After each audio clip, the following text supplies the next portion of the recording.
welcome to the Utah Local Governments Trust. My name is Stephen Hansen. I'm the CEO of the Trust. And on behalf of all of us, we are grateful that you'd take time to be here today for this special Human Resource Summit. I want to just give a quick shout out to Jason and Mike. We could give them a round of applause for pulling this off.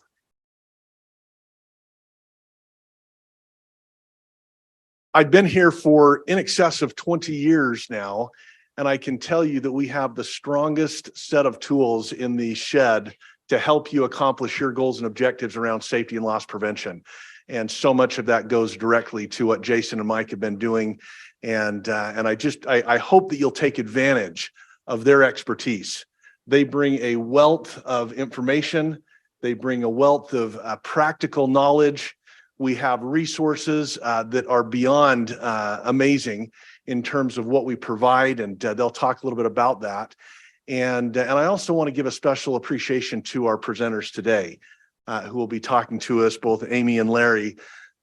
These professionals are in the business that you're in, and they know what it feels like to have challenges of large scale. These are big organizations that they run from an HR standpoint. And so I appreciate them taking the time to pull all this together as well. Just a little bit of housekeeping. The restrooms are right outside in the rotunda, women's on the one side, men's on the other. Of course, you found the drinks back there. Help yourself to that. We've got some sugar candy machines along the way as well. And I would invite you to plan on a large lunch after. We've got Cafe Rio coming in, a great time for networking and a little lunch. So anyway, with that, Mike, go ahead. Thank you. I feel like there should be like fanfare music playing and I should do a dance, you know. No. Thank you guys. Thank everyone for coming. Thanks, Steve, for the intro. We're really excited. Jason and I got together the last quarter of last year and thought, we need to do something to get some more people back in the building. And I think the first thing we want to do is do a summit for HR professionals. You guys are the backbone of everything that happens within your organizations. If you're not there, we don't have people out doing the work. We don't have people making our cities go or our organizations go. So we wanted to give something back to you. Hopefully this is a good experience and an enjoyable time for you. Like Steve said, we've got some amazing presenters that we're really, really excited about. Our first presenter here is Larry Kettenring from Utah County. I'll go ahead and read Larry's bio. Larry is currently the Associate HR Director of Utah County Government. He has more than 25 years of HR leadership experience through an unorthodox career path in a variety of industries and companies, including startups, hyper-growth, and established companies, and some with odd names like Ugly Duckling Corporation, Black Turtle Services, and Yeezy. Larry grew up in Utah and loves seeing all Utah universities do well. But when push comes to shove, he is a true blue BYU Cougar. You really gonna make me read that? Where he got his undergrad degree in organizational psychology. He received his master's degree from Utah State in human resources. Larry is also SPHR certified. He is a hack golfer, me too, a hack gardener, a hack singer, a hack historian, a hack cook. Get the trend? Larry has been married for nearly 33 years to his university sweetheart, Deanne. They have 4 kids and are known as Papa and Nana to 5 super adorable grandkids. So with that said, we'll welcome Larry to come up here and give us a fantastic presentation on a Zen approach to HR. So again, I'm Larry Kettenring. All those hack things, my wife thinks I'm a hack husband too sometimes. Glad that got a laugh. So just start out, I just want to talk about my Zen training through the years. Give you a little bit of an idea. So maybe some of you recognize some of these. This is my Zen training. I'm a hack Zen master too. You can call me that. And I've applied some things that I've learned through Zen into my human resources. It's always fascinated me, going all the way back to, anybody recognize this first one with the bald guys? Some of the older people. Kung Fu, David Carradine, Grasshopper. You remember that one? And of course, Bruce Lee, Jackie Chan, Yoda, Zen master, right? Mr. Miyagi, Kung Fu Panda, and of course, most recently, Cobra Kai. If you haven't watched that series, it's a fun series to go back to if you're a Karate Kid fan. So anyway, that's my Zen training in essence. Click, click, maybe click.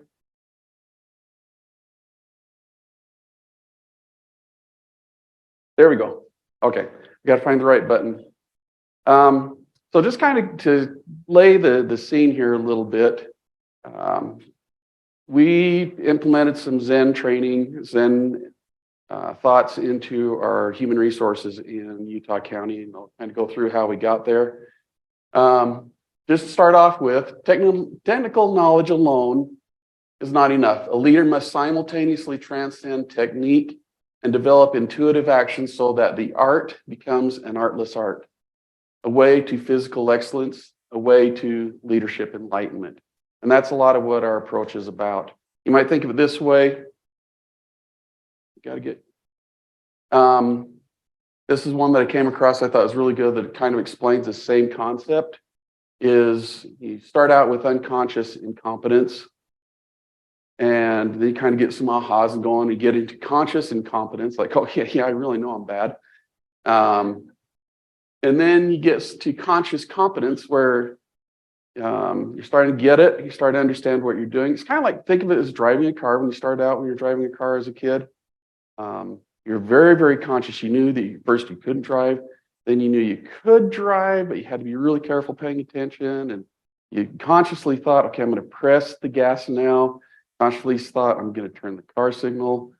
And so you get through, and then eventually, and there's some pain things in that. Maybe you had some accidents or things along the way. But eventually you get to the point where you're driving that car and it's just, you hop in, you turn on, you go, not even thinking about it. You multitask, if there's such a thing called multitasking. People putting on makeup or shaving or things like that. And it just is second nature. And that's kind of the goal through the training that we want to go through and in our approach with Zen training. Okay, so I started at Utah County about 1.5 years ago. And when we got there, oh, okay. Which button do I push now? Minus forward. Okay.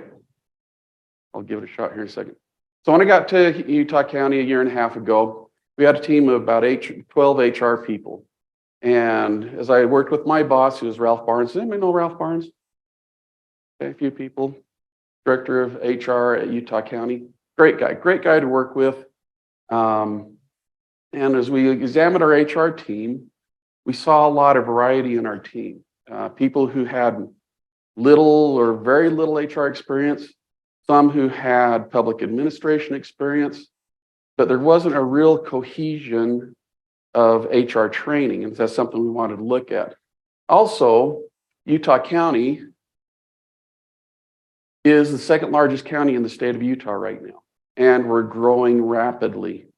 And we may or may not, I don't know, 10, 15 years, good chance we'll be larger population-wise than Salt Lake County.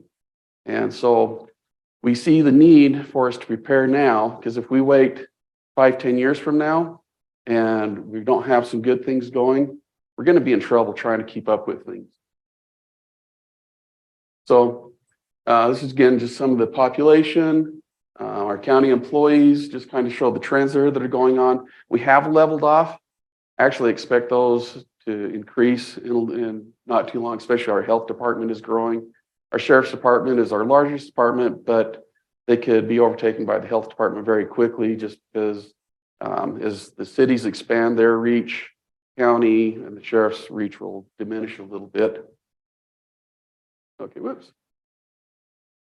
Go back. Oh, too fast. There we go. Just to tell you real quick, we follow a ratio roughly about 100 to 1 HR people, 100 employees to 1. And so we kind of bounce around that a little bit. I expect that'll change maybe through a growth period. It's always good to have a little bit more HR people, like a 90 to 1 or 80 to 1 as you're growing. And then when you level off and get to static, then it's good to be around 100 to 1. That's usually very feasible. So we looked at this, we said, okay, what do? We got to prepare now. We got to build on uniform core HR principles and practices and philosophies. We need to include everyone in the HR department, and we need to create a pathway for advancement. And not written there, we want to do it relatively inexpensively. So we came up with this as our foundation. And I'll explain this a little bit more as we go. We utilize this Zen in the martial arts. Has anybody read this book by chance? It's kind of fun. Okay. Good little book, just about a way of being. And that's one of the things we wanted to incorporate into our training. You get over here so I can see you guys once in a while. Maybe it'd do better if I stand over here. I still got people behind the post. I'll move around so I can see every once in a while. So kind of to start this off, I want to present this thought to you. And this comes from the book, Zen in the Martial Arts. It's about a guy, his name is Joe Hyams. He writes the book, he's a martial artist, studied under a lot of different martial arts masters, including Bruce Lee. And one of the things that came out of that book is, I'm not going to show you my art. This is the way I want to present today. I'm not going to show you my art. I'm going to share it with you. And hopefully that's what we've accomplished today. For if I show it to you, it becomes an exhibition, and in time, it'll be pushed so far into the back of your mind that it'll be lost.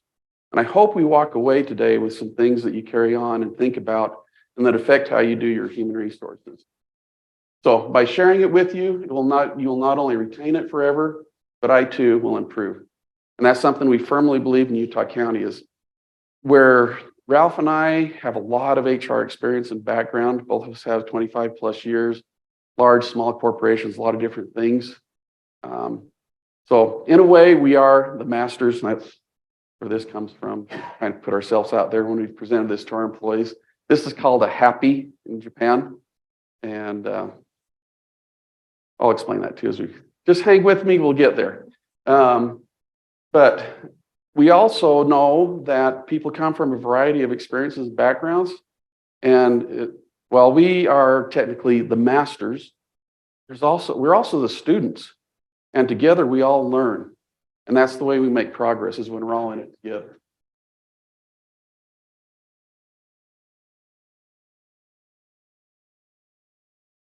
There we go. So we had some objectives we wanted to accomplish. We want, and this is done the Zen way, we called it, act with intentionality and purpose. We elevate individuals first, and then we focus on team performance. That's a really important concept. Sometimes just go like, oh yeah, we're going to go out and build a team. You don't get your individuals in line first and helping them, your team experience isn't going to be as good. We want to develop a holistic, uniform view. Again, a lot of different backgrounds and experience. We want to get everybody on the same page when we're servicing our employees in Utah County. We want to do something that would help with collaboration and supporting each other. Sometimes we found that we had some silos, like, okay, I'm doing benefits, and anybody that has a question about benefits at the employee window, they need to come to me, or compensation or payroll.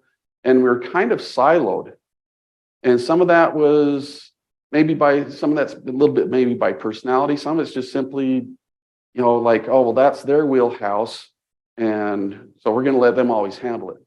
And so as we discussed, we wanted to have a good broad base of knowledge so that everybody could help as much as they could and be more responsive, which is our bottom line here, empower responsiveness. We wanted more people to be responsive to the simple things and utilize our compensation experts when needed, our benefits experts when needed, our payroll, and so forth. So when an employee comes to the window, if we can solve it right then and there, that's a very, very good thing. So let's start with this then. This is straight out of the book. And let's see, how do we want to do this? Well, I'll just go ahead and read it. I'm going to be Bruce, then I'll be Joe. Okay, so this is out of the book. This is one of his experience with Bruce Lee. And so Bruce says, why do you want to study with me? And Joe says, because I was impressed with your demonstration and I heard you were the best. Bruce, you've studied other martial arts? for a long time now, but I stopped and some time ago, and now I want to start over again. Okay, so he's gone to one of the best. He wants to learn. Bruce nodded and asked me to demonstrate some of the techniques I already knew. He asked me to execute some basic kicks, blocks, and punches. Bruce, this is probably very impactful to Joe. You realize you'll have to unlearn all you have learned and start over again? No.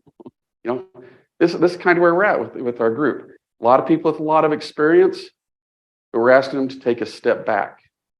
So Bruce goes on, let me tell you a story. Maybe some of you have heard this story or seen it in different places. I've seen it in some movies or something similar. So the story goes like this. A Japanese Zen master received a university professor who came to inquire about Zen. It was obvious to the master from the start of the conversation that the professor was not so much interested in learning about Zen as he was in impressing the master with his own opinions and knowledge. The master listened patiently and finally suggested that they have tea. The master poured his visitor's cup full and then kept pouring. Anybody heard this story? Oh, good. How do you think it ends? Technology. We'll get there. There is an ending.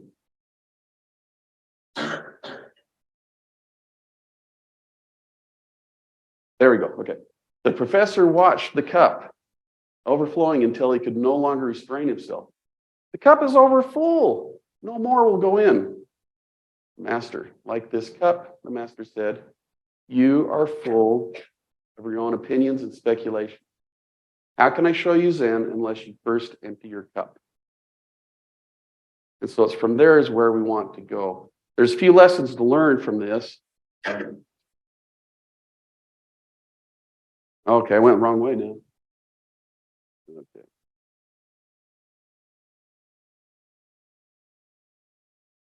This is not me practicing Zen.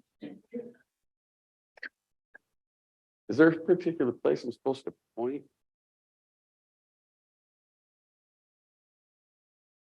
Looks like we're going backwards a little. Oh, there we go. So some of the lessons to learn out of this. And I suggest that you take this when you're working with people or anybody where you're learning new things together. Of course, you have your experience and background. That's never going to go away. Here's some of the important things, though, when you're learning together.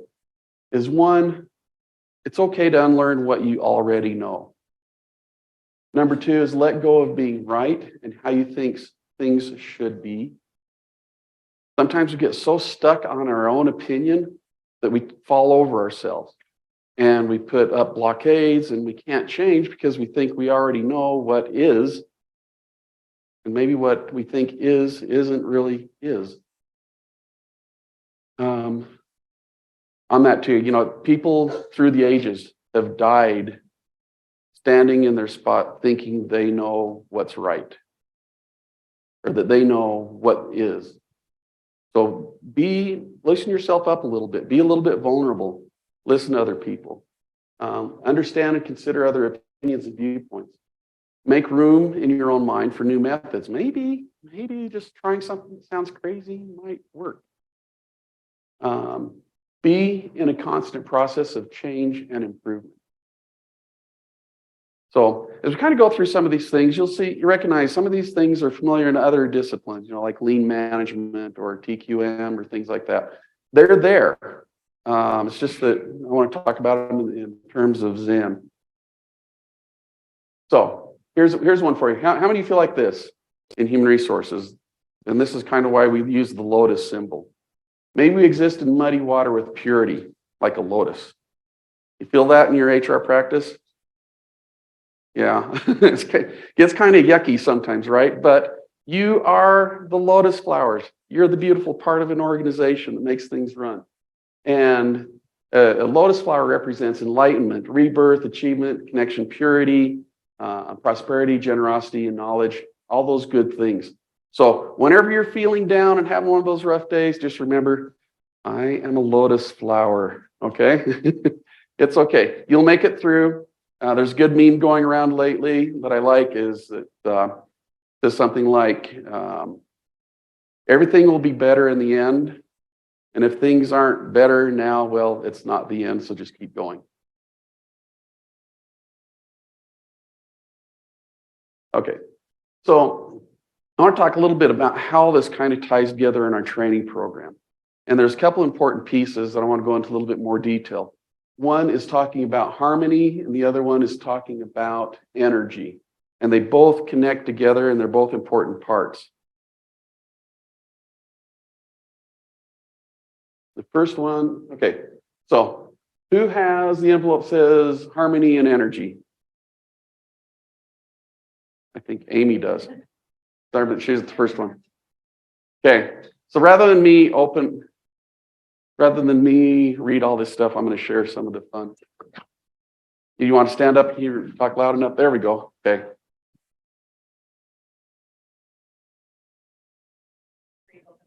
Yep. Harmony. The mind is truly a source of power, and when the mind and body are coordinated, Ki manifests itself. With practice, you can turn Ki on at will. The center for Ki is the one point, the center of gravity. Ki is defined as an energy or inner strength that can be directed from the one point through visualization. Ki is developed only with practice and a proper mental attitude. Okay. Next one. Energy. Practitioners believe that all of the Ki or energy of the universe flows through them at this one point, traveling forever in all directions. No matter where you are, you are always the center of the universe. By holding your one point and remaining centered, you feel one with the universe and, at the same time, totally aware of your bodily relationship to the universe. Everyone is capable of drawing on this superpower or inner strength. Okay. Couple good points there. One, I don't expect you to kind of like really get this like right now. These are some things that take a little bit of deep thought. This is the meditation part is in. So we'll get the slides out to you guys. That'll be great. When you go through this, if you get the book, that's a great book to read. But I want to give you some of the nuggets in there that if you just take a few moments and just kind of think and consider some of these things deeply, they can make a difference in your life. You can kind of look at these and think Star Wars, practicing the Force, right? I really like this very last thing. Everyone is capable of drawing on this superpower. So if you're ever doubting yourself, you have it in you. If there's something that I can leave with you today, you have it in you. Everybody has this superpower, this inner strength that you can draw upon. It takes some discipline and some focus, but you do have it, everyone. So these are the elements I want to talk about with harmony. And the word we use there in Japanese is chowa. And maybe this is why this is ingrained in me a little bit too. I lived in Japan for a year and a half, and I got a little bit of feel of the Japanese culture and stuff, and really grew to like it. So there's three parts. There's technique and skill, or waza. There's strategy, which is called senryaku. Anybody speak Japanese in here? That's oh, dang it. Okay. Well, then I can say these however I want to. And then the last one is kifu, and that means essence or ethos is another word that goes along with that. So these are kind of explain this model a little bit. These are the three parts of having harmony. If you've got a good skill and technique, those are the basics, the tactical things you do in your jobs. Those are important. But as you grow and become managers and directors and things, you really got to have the strategy part in there too. And that's where you're planning, and you can't let that go. If you're always focused on the tactical things, you're going to fall over. But then this last thing, this essence, this ethos. For a long time in my career, I've really kind of struggled like, okay, I know about the technique. I know about the strategies and plans. But for a long, long time, there was always kind of something missing for me. It kind of kept me out of balance in my HR practice. And when, actually about a year and a half ago. And I was actually kind of moving this direction a little bit on my own with some other things. But when Ralph handed me that book, Zen and the Martial Arts, like, that's it. It's my ethos, my essence in human resources. Who am I? Some people, I think there's a lot of seminars going around about, the why, discover your why. I think that's kind of the same thing. So who are you? What makes you tick? What's really important to you? And when you keep all these things in balance, that's the center point there is you're in balance. But see the arrows going around? It takes energy. You can't just sit there and all those things happen and you're in balance. I mean, you can if you're a really good balancer, but you got to have something that's driving some energy into this model. And that's where we come in next. Let's see. Oh, before we get there, I'm sorry. Let's go through and read some of these just so you kind of get a better feel for what these are. Who has technique and skill? Okay. Thank you.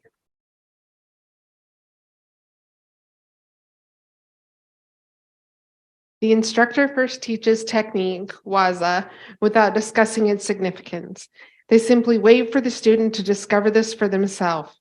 If the student has the necessary dedication and the teacher provides the proper spiritual inspiration, the meaning and essence of the martial arts will finally reveal themselves to the student. Although one can read about Zen and martial arts, true knowledge of it is experiential. How do we explain the taste of sugar? Verbal descriptions do not give us the sensation. To know the taste, one must experience it. The philosophy of the arts is not meant to be mused over and intellectualized. It is meant to be experienced. Thus, inevitably, words will convey only part of the meaning. Okay. I'll open it up. Any thoughts on that? Anybody want to share? Like, does that open anything for you? Okay. That's fine. Take a moment to consider it and think about it. Again, one of those meditations. I've actually turned to the term like I like to call them cogitation, just because it's a fancy word. So, okay, the next one. Well, let me ask this too. How many of you have staff that report to you? Okay, so you're their senseis. Just accept it. It's okay. And think about this as you're working with them and training them and how you're trying to build up their careers and their experience. Okay, next one, strategy. Right there. Strategy right here. Now this quote didn't come from the book. This comes from another book that I really like. It's called No Nonsense Management. It's by Richard Sloan. It's an old book. My copy of it's falling apart, but it's a really, really good, solid book that helps kind of give you some perspectives on managing up and also how to manage your own team. Okay, so go ahead. To grow and prosper, a firm must continuously expand the limits of its business environment. It must lead. One of the most succinct definitions of leadership is that a leader is an initiator of favorable change. The firm that relies upon a defensive Maginot Line attitude can assuredly expect an end-around attack and subsequent defeat. The essence of the stand pat fallacy is that it will take longer than you imagine to regain the status quo. And while your firm is spending and actually wasting time and money trying to catch up, your competitors are already formulating their next offensive thrust. When you are finally caught up, you won't, after all, find your competitors there.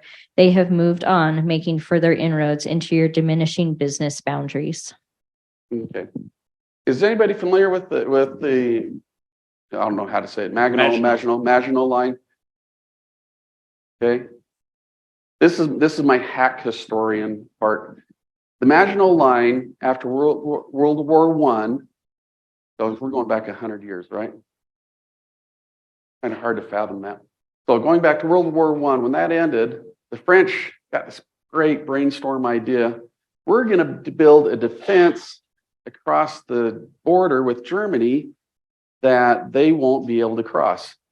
And they put in several fortresses with big, huge cannons, and they thought it was impervious. The Germans would never be able to cross this. Well, they left a little piece without that fortress, and the Germans in World War II They just went around it. Pretty simple. It's like, I'm sure Germany's looking at them going like, what are you guys doing? They just went around it. Didn't even engage in the guns and everything. They just simply went around, and of course France fell very, very quickly. So don't get so, this goes back to don't being so right about something. Be able to change when you need to. And when you see this talking about the corporation and the organization, just think about it in terms of your own department. Don't let yourself get so stuck in something that you're not changing to the needs of the organization or how things are changing in the industry or market. So one of the worst things we can do is just get stuck. And I call that staying relevant. If you remember, okay, again, historical things. Who remembers a little company called Kodak? Yeah. Fantastic. What they did extremely well. Great film. How many remembers taking cameras or taking pictures on film? Okay, we don't worry about that anymore. So Kodak, back in the day, we had a camera and we'd load the film in and we'd take a picture, and as the film scrolled through, we're very, very careful with making sure you took good pictures, right? Versus today where you just go click, click, click, click, click, click, click, click. Oh yeah, I got a good one. So Kodak, they produced film, and they did a high quality film. And then you take your film out of your camera, take it to the store, get it developed, you come back with these pictures. Hopefully some of them were decent. You didn't waste your money. Anyway, Kodak, fantastic. High quality film, did really, really good. But they didn't see this change coming in society where now we all have cameras on our phones and high quality cameras to say that. And Kodak's just virtually non-existent today. I think there's some portion of it floating around somewhere, but it used to be a nice big company, very well known, very respected, but they were so stuck on what they were doing, they didn't change. They didn't change in time enough. Okay, Essence, who's got that one? Right back here. Kifu, Essence. I believe one can learn much about Zen from any activity one is engaged in by remaining aware of one's inner reactions. The key is a constant exercise of awareness, vigilance of mind, and a relaxation of the body. Applying the principles of Zen frees the individual from concern, tension, and anxiety about winning or losing. My attitude toward work has also changed. Years ago, I thought too much about what I had to do, laboring too long over it, put off difficult chores, waited for the mood to be right or the creative juices to flow. Now I just do it without conscious effort. It flows because the work and I are one and not in conflict with each other. Okay. We hear a lot about work balance. I think this goes a little bit beyond work balance. It's really the work, the jobs we do are really a part of us. And, whether you take it home with you or not, that's a whole different discussion. But being is who you are, whether you're at home, whether you're at work. And that's where a lot of this comes from. This essence, who you are, this ethos. Do you change when you go home from work? Are you a different person? Or are you the same wherever you are? There's also a discussion we can have about integrity with something like that. But your ethos is really what drives you no matter what you're doing. Okay. Any questions then so far on the harmony part? Any thoughts people want to bring up? Okay. All righty. So let's go to, there we go. The energy. And so we have a mentor, a training, and a practice area. So sensei, shugyo, and dojo. Okay, some words you've heard before if you watched Cobra Kai, Karate Kid. Okay. So let's go this one. Sensei, who has that one? Okay, you are the sensei. Martial arts sensei is very much like the Zen master. They have not sought out the student, nor does a sensei prevent the student from leaving. If the student wants guidance in climbing the steep path to expertise, the instructor is willing to act as a guide on the condition that the student be prepared to take care of themselves along the way.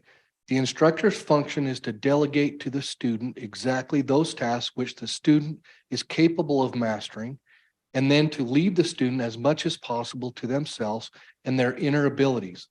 The students may follow in the footsteps of their guide or choose an alternate path. The choice is theirs. By sharing it with you, you will not only retain it forever, but I too will improve. Okay. I'm sure most of you, if not all of you, have done some sort of teaching, whether you have kids or people that work for you or students of one sort or another, and you felt this, where even as you prepare to share something and teach somebody something, you learn more from it as you prepare, right? And as you go through the experience of teaching someone, then their experience sometimes they're pushed back. I don't really want to do this. There's still that experience of learning and growing for yourself. And working with your students, it really is up to them whether they're going to learn or not. And our job as mentors are simply to open up the door so that they can learn and try to guide them in a way that's meaningful for them. Okay, next one, dojo, right over here.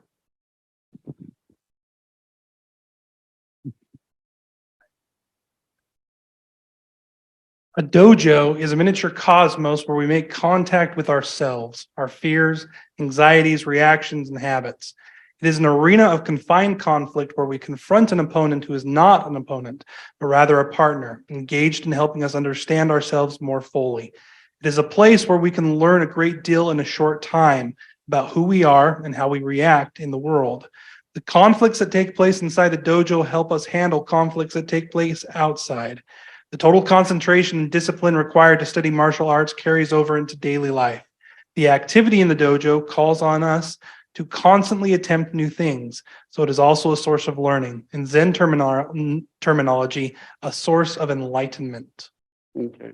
So how many of you have been in sports of one sort or another, or some activity that you're learning something new and practice, and it's hard?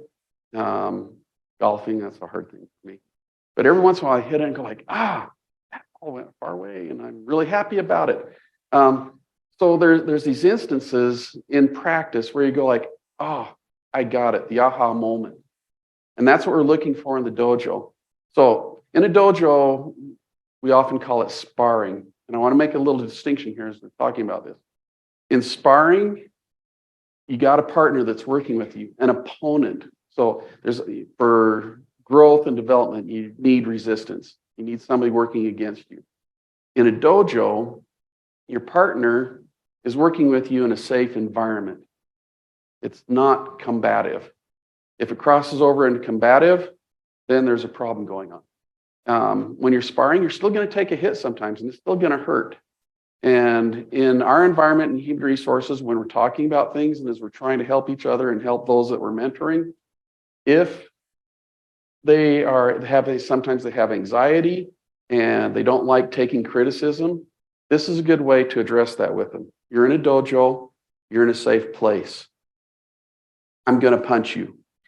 But I'm going to punch you in a way that you learn from it, not to hurt you, but in a way that you learn from it. Okay, and that gives a good way to be able to work with people. That sometimes we stop mentoring because we're afraid to hurt people. So we want to mentor in a way that's helpful. We're going to give them some pushback, and they might have to take a punch once in a while. That also means you as a sensei might get punched too, right? And that hurts our ego and things, and we have to work through that on our own. But when we're in a safe environment, we're in our dojo, and a dojo isn't necessarily a place. It's more of a state of mind, and it's particularly in this instance. When we are working with those people and we take a punch or they take a punch, we learn from it. What did you learn? Why did that hurt? And you work through it together. And when you step out of that dojo, you're more prepared to take on the world in real life situations where you're going to get punched hard and get punched for real.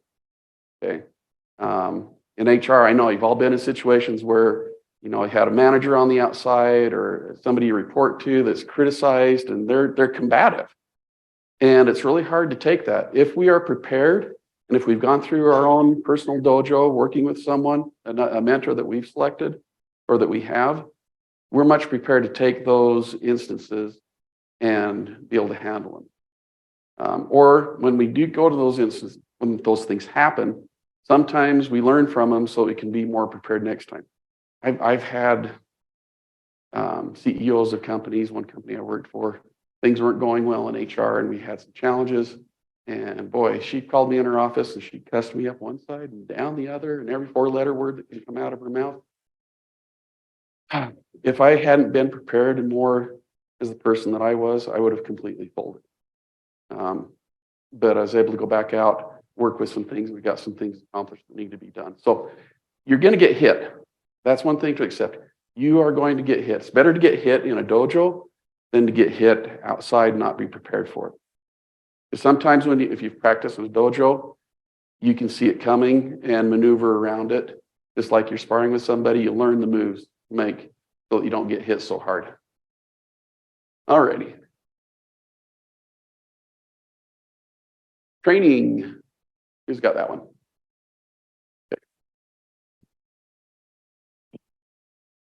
A good martial artist puts their mind on one thing at a time. They take each thing as it comes, finishes it, and passes on to the next. Like a Zen master, they are not concerned with the past or the future, only with what they are doing at that moment. Because their mind is tight, they are calm and able to maintain strength in reserve. And then there will be room for only one thought, which will fill their entire being as if water fills a pitcher. You waste an enormous amount of energy because you do not localize and focus your mind. Always remember, in life as well as on the mat, an unfocused or loose mind wastes energy. Okay. How powerful is that last statement? Loose mind wastes energy. I was listening to a podcast not too long ago about lean principles. And one of the things that this lady talked about was she's working with a company, advising them.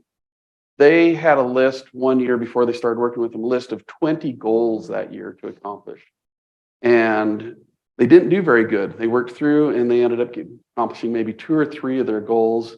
And even at that, they didn't do very good. So one of the first things she advised them to do is narrow down your list of goals, where they only had 4 or 5 goals. Well, what the company did is they actually focused on those things. And they not only accomplished those 4 or 5 goals, but they were able to add 2 or 3 more things because they stayed focused in their mind. They didn't spread themselves too far across things.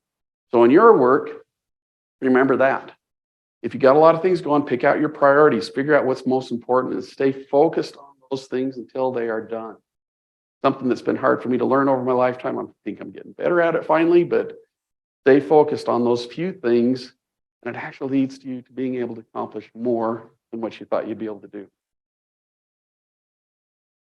Okay, so this is kind of how it all fits together. And get this out of my pocket. Familiar with these? Fidget spinners. This is just the way it works. If you've played with the fidget spinner, when it's still, no tension, no energy in it. But if you spin it, you feel the tension, and it takes a little bit of energy to turn it. But also, while it's spinning, it keeps a balance in the middle. So this is how a good visualization of how you keep balance in your harmony. You got to put energy into it. Not putting energy into it, you're going to lose your balance. And you can't let any one thing in your harmony be too much more than any of the other things. It takes all those parts to stay in balance, but then you get this energy going and you can really start to move and accomplish things. So just that one to play with there a little bit. Alrighty, so in our training, the rest of it I think we'll go through fairly quickly. Running good on time here. So our foundation, our training and our philosophies, we looked at Zen and the martial arts. On YouTube, online, I found a couple things that I really like. There's this guy, Greg Yu, does HR basics. Now, He's very, very basic. And he's very monotone, hard to listen to in some respects. But, I've got a lot of years of experience in HR. And in some ways, I really enjoyed listening to this guy because every once in a while, he'll throw something out there. It's like, I haven't heard that before. But it is basic HR, but it's good stuff. So, you can go to trainings, you can go pay for a lot of things, but if you're not doing that, if you're not trying to get an SPHR or a SHRM certification or something like that, this is a good way, inexpensive way, if you got people that are reporting to you, for them to get on board and understand what's going on in basic HR stuff. Okay. Another guy that I really like, I came on him probably like 3 or 4 years. His name is Armin Trost. He's a human resources professor out of a university in Germany. Has a really great accent, fun to listen to. But he takes things more from a strategic HR standpoint. If you haven't had a chance to listen to him, I highly recommend listening to his programs. He's got 37 modules, and it does take some time to go through, but you will learn a lot. He has a unique way of looking at human resources, and I would expect he will change the way you see human resources and how effective you can really be. It really gives you a lot of tools when you're talking to managers or directors or councilmen or whatever, to really go out and say, yeah, I really understand human resources, and start talking about some of these things. We have some internally developed training that we've done. There's other additional sources on YouTube, particularly Josh Berson's. If you haven't heard of him, he's a great guy to listen to. Very up to speed on what's going on in HR right now. And he has some great podcasts. Of course, we know Dave Ulrich, most of us, hopefully, right? Kind of like the master of HR for many, many years. There's lots of things on YouTube. If you're interested, I can send you out our curriculum. I'll add that in. To go through the whole curriculum, it takes probably between right around, I'll say 40 hours-ish, depending on if you put it on 1.25 speed or 1.5 speed, you can go through it a little bit faster. And then in our team meetings, we also are starting to do case studies where we just pull out and say, okay, this thing happened, and you can find these online too, and in different places. You can pull out some case studies and just talk about them in your team meetings. How would you handle this? And it's fascinating to see the answers and how people approach things. And of course, one of the things is we want to get consistency with how we're approaching things out of our departments. That's why we talk about them. But we also want to train and learn together. And sometimes you might think you don't know a lot, but sometimes your people who have very little experience are going to throw out an idea because they're outside the box, so to speak. They're going to throw out some ideas and you go like, wow, that is just brilliant. And so you get some fun discussions going along with that. So what's this guy? Why do we do this? This guy is called a Daruma. Everybody say that one with me, Daruma. Okay, some of you will say Daruma.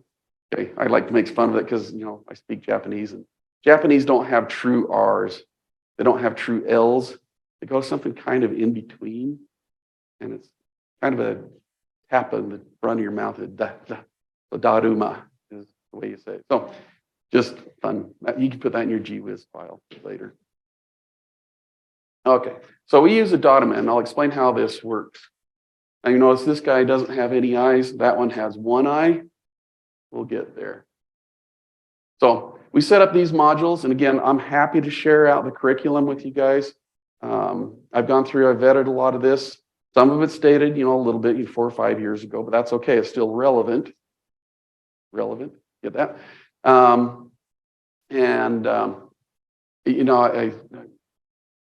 Good stuff. But again, you're going to get to Greg Yu and you're going like, oh, this guy's really slow and boring. Yeah, put him on 1.5 speed, but listen for those little nuggets that you get.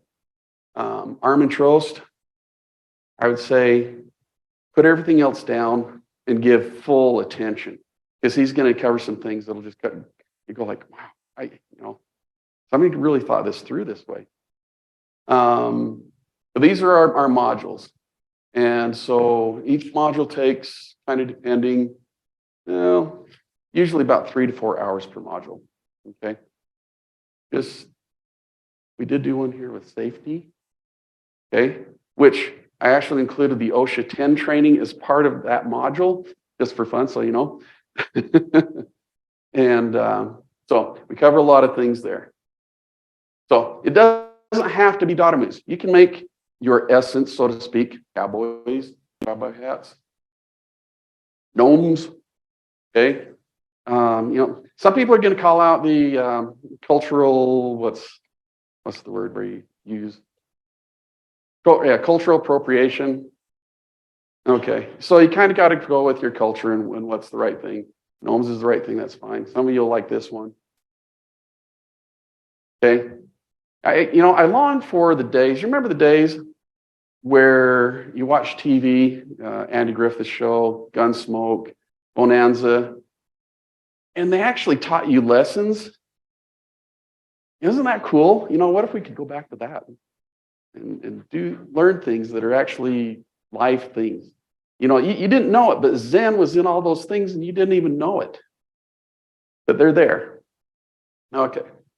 So, why Dharma? This guy is modeled after 5th century Zen, boy, I'm having a hard time with that. Century Zen monk. His name is Bodhidharma. And he was a symbol of, these are symbols of good luck and future fortune in Japan. They're used to make a wish or set a goal. They're a reminder of self-perseverance, focus, and discipline. And Bodhidharma, this is the story, legend that goes on with him. He meditated for 9 years until his legs and arms fell off. Okay. Here, I've got a couple of them here. These are real ones from Japan. You want to pass those around, you can kind of see what they are a little bit. Here, anybody want to catch one? You can kind of start back there. Okay. So we started using these. These were a little bit, they're kind of expensive. These little ones cost like $12, $13, and they're kind of hard to get. So we actually, I found one that we could fold up and use a little bit of glue and paste together. You can send that one around too. Just kind of look at it. So we use those to kind of help track. And as you saw before, so we have, for each module, we have different colors. For the first 3, that's our basic level. We wanted everybody to go through and get those 3 basic things. There's core and strategy, there's compliance, and there's public administration. UAC has some great videos that we utilize for this, and it goes through all the major departments in counties. If you're a county, they're really good. Probably there's some things if you're a city or municipalities, things like that. But there might be some other things you can find there. So we use different colors for each module. And as somebody goes through and starts a module, they'll print one of these Dotamas, fold it up, and then put it on their desk.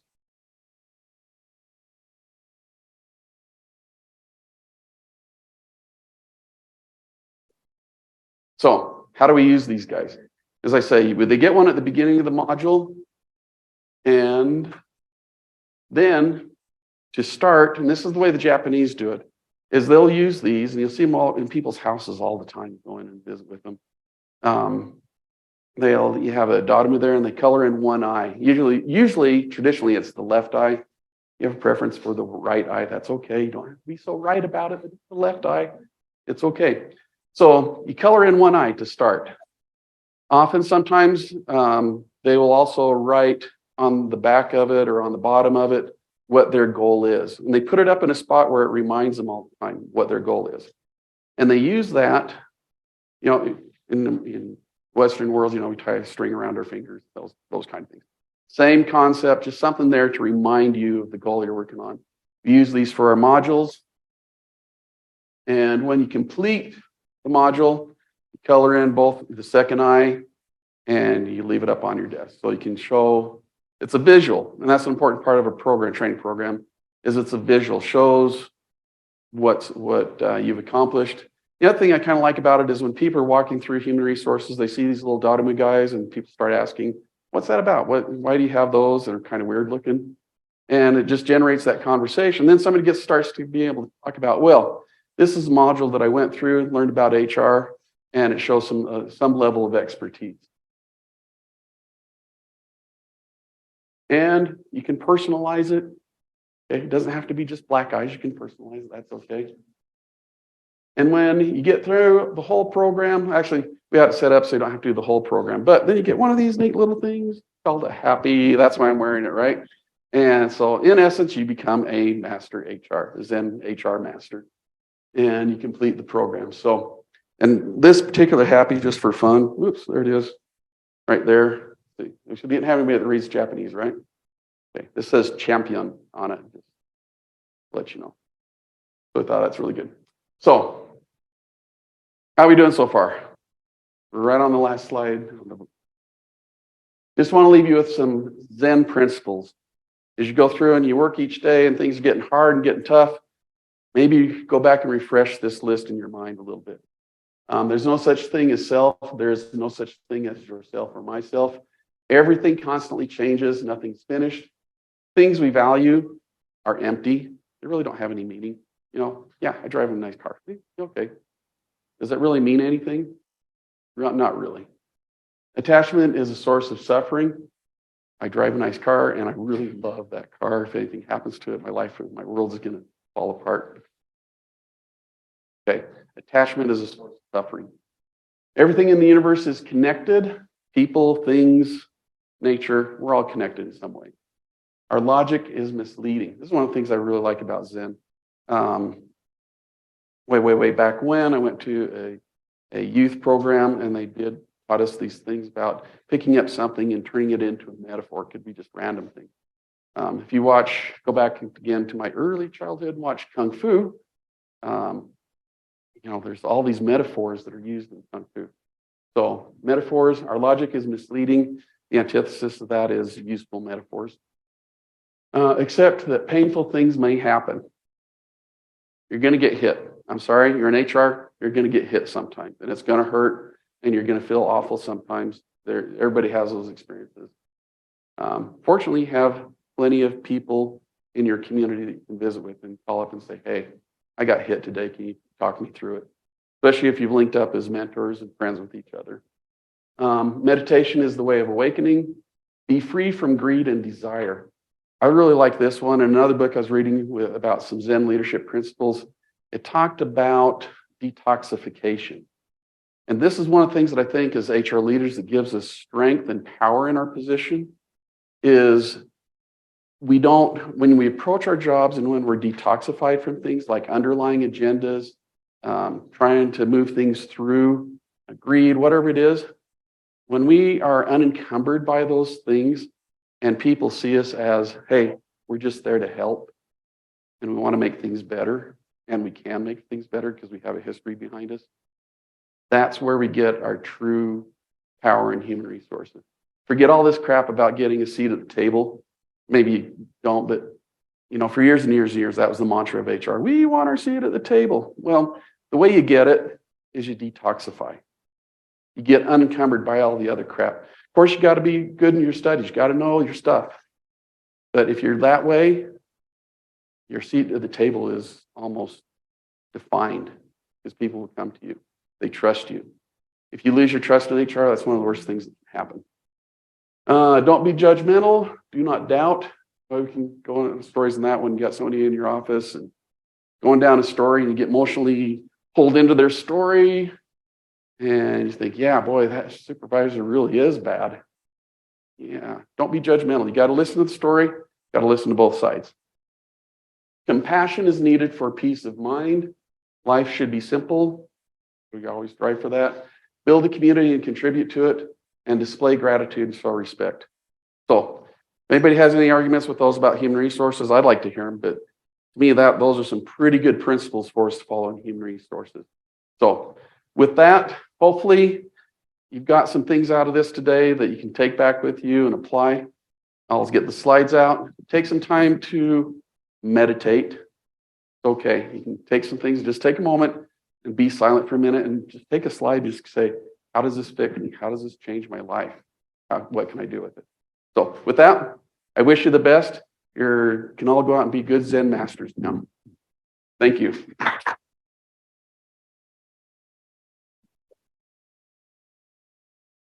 you want to take a couple of questions, Larry, or Sure. any questions you have?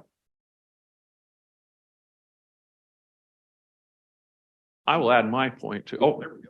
County, or is it something they already had? No, we developed it within the last year. We developed it and I put a lot of time into defining what went into each module. Where I could, where it was important to, like diversity. Okay, there's different schools of thought in diversity. So I tried to present both sides. So it was just like, okay, this is our stand on diversity. Because right now it's a very controversial thing, one way or the other. So I developed that module in particular. Let's show both sides and try to get understanding more than just standing our ground saying we're right about this one way or the other. Okay. Any other thoughts, questions? Okay, Great. Thanks, Larry. thank you. Thanks, Larry. That was awesome. I don't speak Japanese, but I do speak Chinese. So I was telling Jason, he flashed those pictures of the Zen masters up there. It had Yoda and had Bruce Lee and Jackie Chan up there. And it's interesting because in Chinese, the Bruce Lee's name is Xiaolong, which means small dragon. And Jackie Chan's name in Chinese is Chenglong, which means complete dragon. So I think I don't know, maybe there's some rivalry going on. I don't know. Anyway. So our next speaker, we're privileged to have Amy Adams from Cache County come up and give us a great presentation on It's Not All About the Money. Amy is a director of human resources at Cache County Corporation. She has been an HR professional since 2007 and has held positions as corporate trainer, benefits payroll specialist, and hiring manager. Amy graduated from USU with a bachelor's degree in human resource management.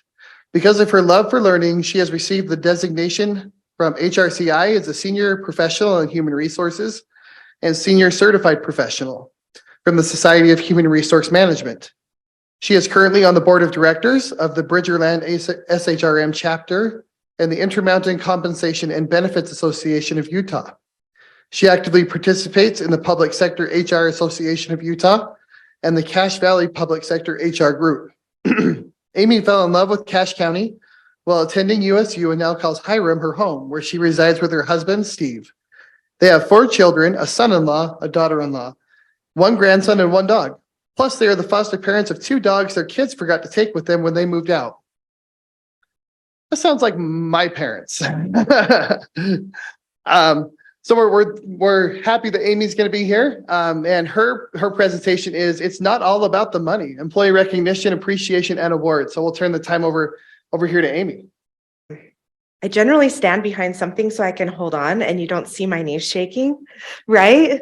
And I thought I need to get out of my comfort zone and maybe walk the room, but I don't know if that's really going to happen today. So just a disclaimer to the Hiram City Mayor that's here. They are really foster dogs. And yes, there are 3, but one's leaving in a few weeks. So please don't send code enforcement my way. So let's figure out how we're going to work all of this. Okay. A little bit about me. So I have worked at Cache County for coming up on 5 years. And I've really enjoyed the transition from private sector to public sector. And I always say that, I thought I knew HR, but HR and government has quite the twist.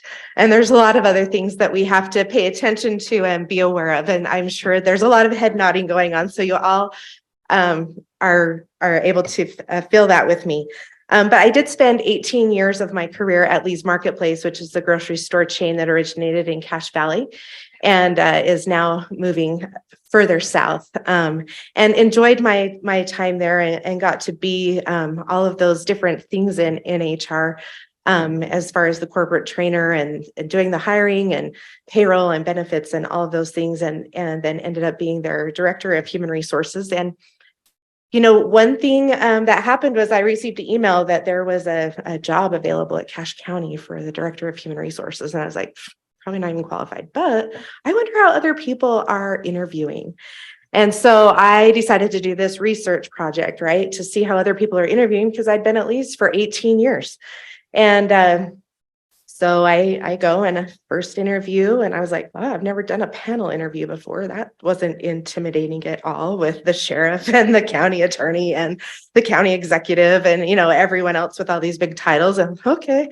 And then I got called back for a second interview and I was like, okay, well, let's see what their second interview process is all about. Right.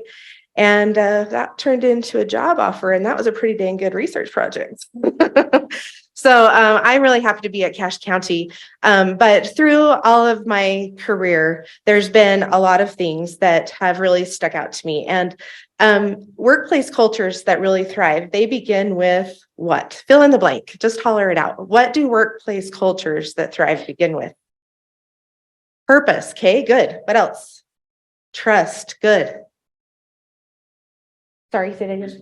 Oh, responsiveness. Good. I heard another one. Ownership. Good. What else? Leadership. Anything else? Fun. Caring. Thank you. Oh, good. Thank you for the title. Yeah, that's where we're headed. Recognition, right? But all of those other things play into this recognition as well. And so I want you to think about the last time someone told you thank you. Do you have that in your mind? Someone that told you thank you and they really, really meant it. Okay, so you got that in your mind? Who will share with me that important moment when someone told you thank you? No one got told thank you lately? This one is actually from my son, who I took out for a hamburger last night, who normally doesn't say thank you, so that was pretty monumental. Yes, good. And so what did it mean to you when he told you thank you and really meant it? Well, it was shocking. When I recovered, it made me think, okay, the 14-year-old is maturing. So it was appreciation of the fact that he's recognizing things. Yeah, and you're going to remember that, right? And maybe use it against him later when he doesn't tell you thank you. Has it changed you?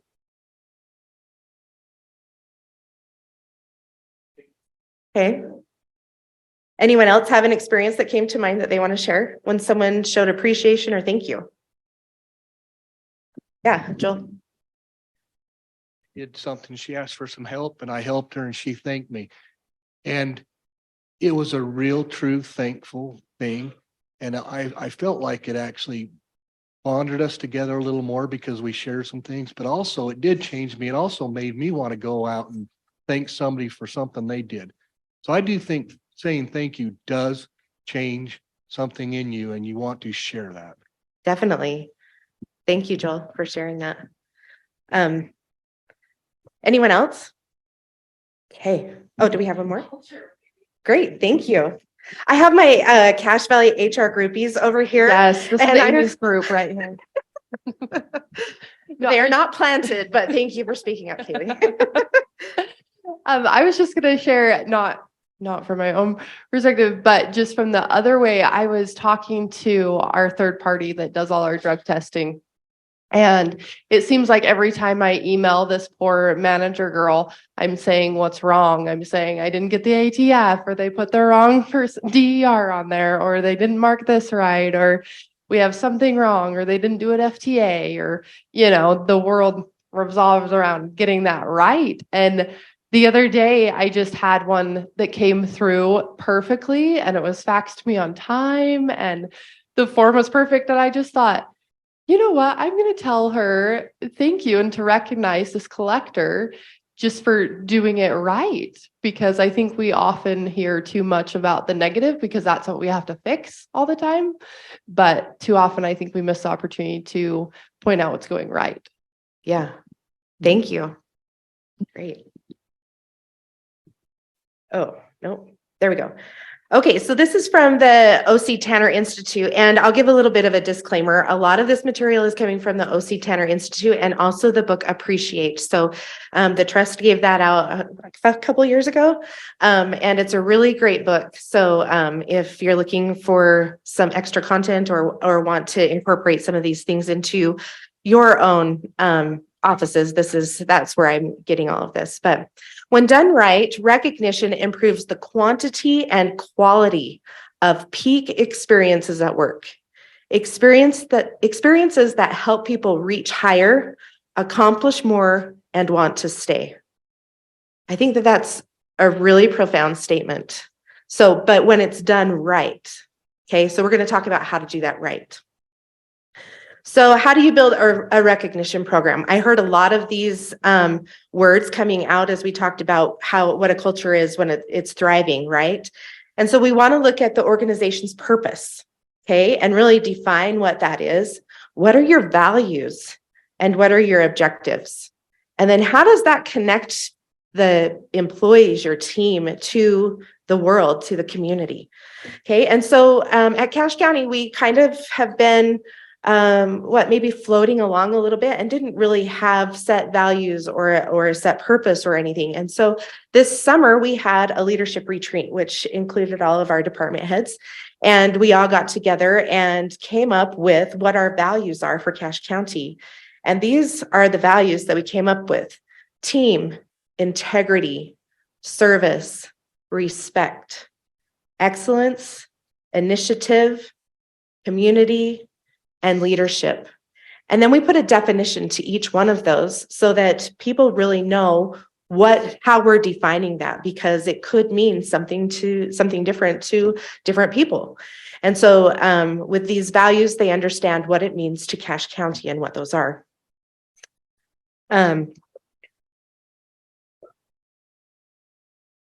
So as you're recognizing, you want to recognize for a variety of accomplishments.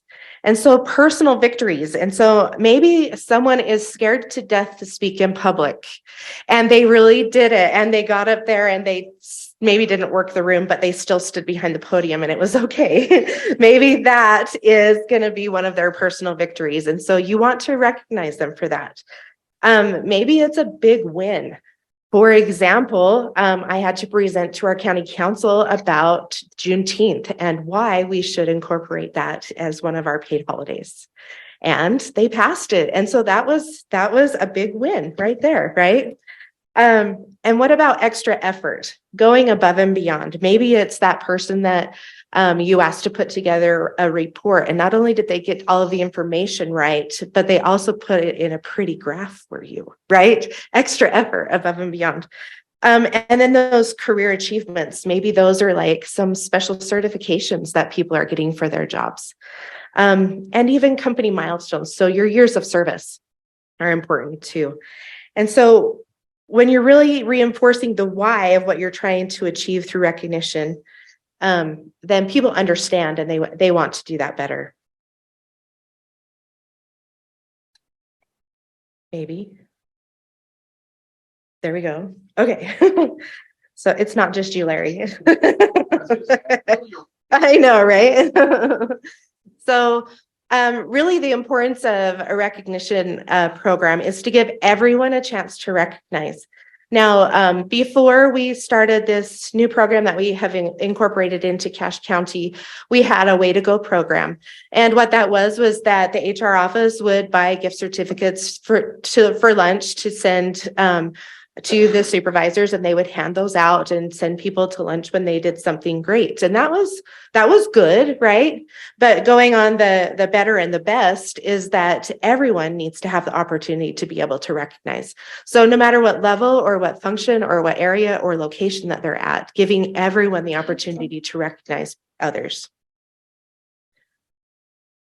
Okay, there we go. And also to remember those that are out of sight. So don't forget, if you have remote working employees, remember them and to acknowledge them. Our public works is at a totally different site, and that may be the same case for all of you as well. And so remember the public works department. We had the very first snowstorm. I happened to have to take my daughter late to school. And I live in Hiram, and that's where our public works department is. And as I was running into the store to grab something that she had forgotten for school, I was like, grab some donuts and take them over, and just took the donuts over and left them on the table and wrote a note and said, thank you so much for, keeping our roads clean and safe for all of us out there on the roads. And I got so many emails, texts, and just thank you for remembering us type of thing. So it doesn't have to take a lot, just people just like to be acknowledged and they want to be remembered. What about our sheriff's deputies and our police officers? They have a tough job, right? And so to remember them as well. And our office workers, sometimes I feel like we have people who really are our constant, and we may forget because they really are the constant, right? And they're getting their job done. And then also our custodians. I know at my work, I really appreciate them because I don't have to take out the trash and I don't have to worry about if the bathroom's clean or not because they've got that covered, which is really nice. I got to do that at home, right? I don't want to have to do that at work too. So that's really important as well. And then having multiple ways to recognize people. So having mobile and online tools so that when you do have those different shifts, they're able to give that recognition 24/7. And we'll talk about a few of the different tools that we've incorporated at Cache County. Maybe it's something as part of your computer software, maybe it's written notes, or maybe there's other ways that you recognize. So this is a really great quote, if it will come up. There we go. Employees are 5 times more likely to stay at their organizations if their managers regularly acknowledge them for great work. 5 times. I mean, as we're looking at turnover and people staying or leaving or things, it seems to me that just acknowledging them for great work is something so simple that doesn't cost a lot of money, if anything, that would encourage them to stay. And now think of how much bigger that would be if everyone was given the chance to recognize and not just your supervisors. So we all have heard that it's better to give than to receive, right? We've been told that all of our lives. Well, the O.C. Tanner Institute actually did a study, and this is what they came up with, that employees who give recognition, they experience a 26% increase in engagement scores. They're more engaged at work. Who doesn't want that, right? They're 33% have an increase in innovation. We want our teams to have that innovation and to be able to look for the next good thing and the next best thing and how it can work the very best. And a 22% increase in actual work results. I don't know about you, but I'm all about that, right? Like I want that out of my team. I want that out of all of our teams that are at our Cache County. So allowing everyone to be able to get that recognition is really what's going to help drive that program.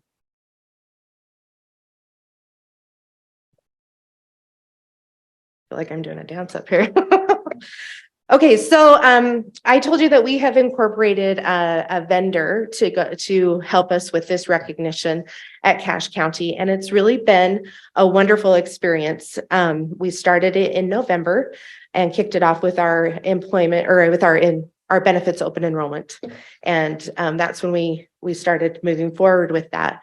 And it allows peers to recognize each other. It allows their coworkers to recognize their supervisors and supervisors on down, right? So everyone can recognize, and it's internet based. There's an app, and so they can do it anywhere, anytime, and whenever they want.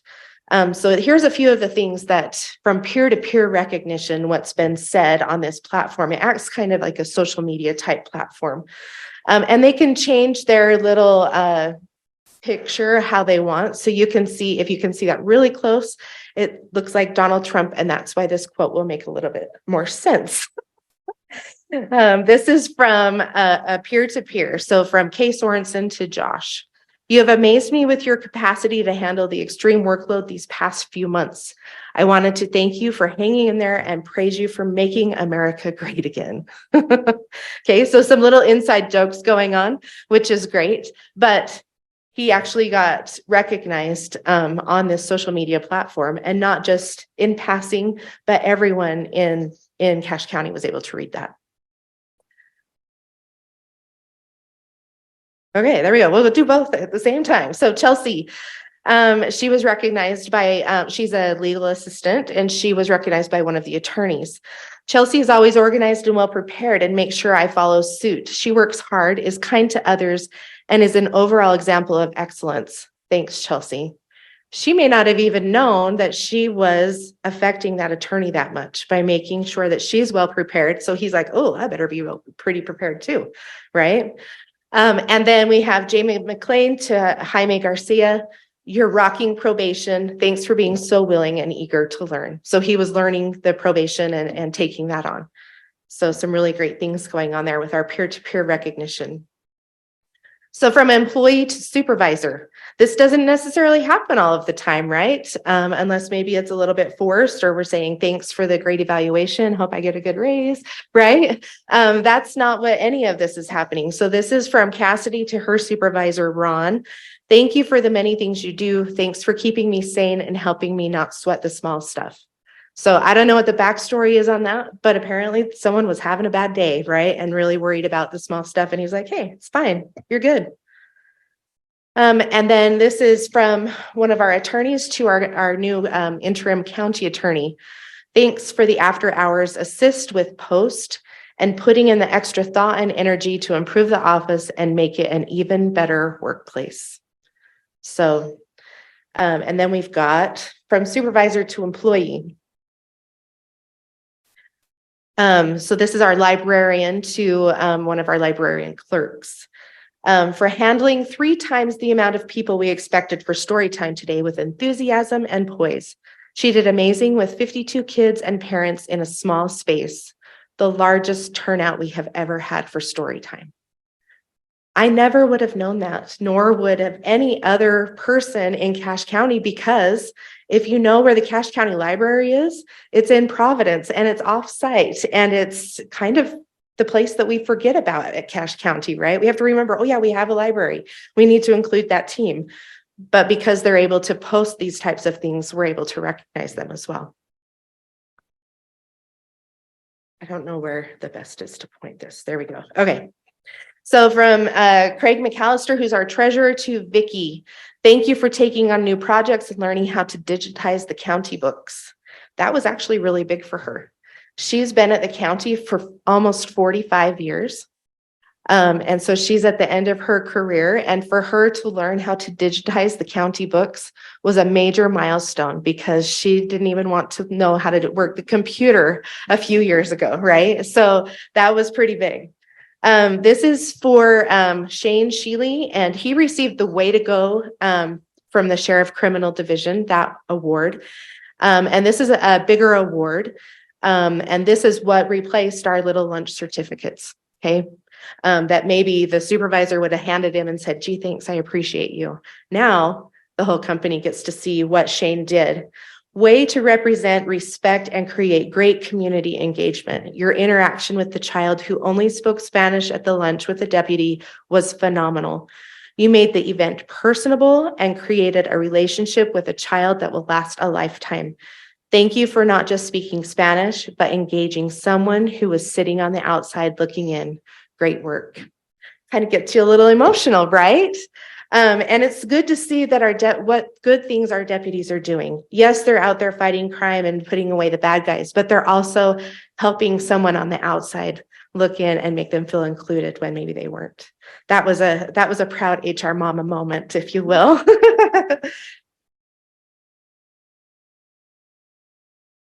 Thinking about it. Okay, so what we really want to do is to make recognition part of the daily workflow. And if you're not able to have a vendor that will help you do this, you could do it with just emails, right? You could send out emails to everyone and throughout the whole entity. You could incorporate it into your work apps, like if you have LinkedIn, if you have Slack, if you have an intranet, you could post things there.